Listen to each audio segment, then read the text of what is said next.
अस्सलाम वालेकुम। मैं आज बना रही हूँ गार्लिक मिंट सॉस। तो इजी क्विक रेसिपी है, आप लोगों के लिए भी अच्छी रहेगी फॉर द रमज़ान। सबसे पहले मैंने इसमें ऐड करना handful of coriander leaves,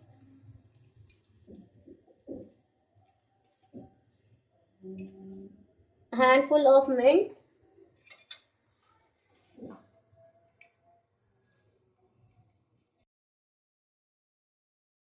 4 to 6 garlic cloves,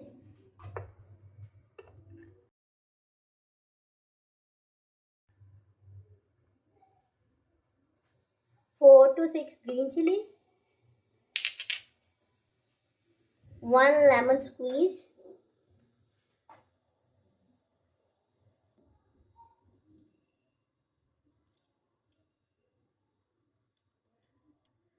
अच्छा जी, इसमें मैंने 1 टीस्पून ज़ीरा ऐड करना है। साबुत भी कर सकते हैं, आपके पास ऑप्शन है कि आप चाहे तो कुटा भी ऐड कर सकते हैं।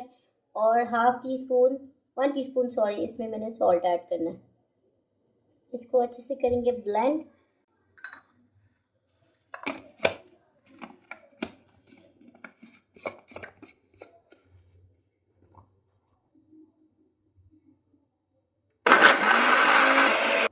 अच्छा जी, मेरी जो है वो गार्लिक मिंट सॉस रेडी हो गई और मैंने इसको कर लिया डिश आउट। ये रेसिपी आप सब लोग ज़रूर ट्राई करें। मिलते हैं नेक्स्ट वीडियो में। टेक केयर, अल्लाह हाफिज़।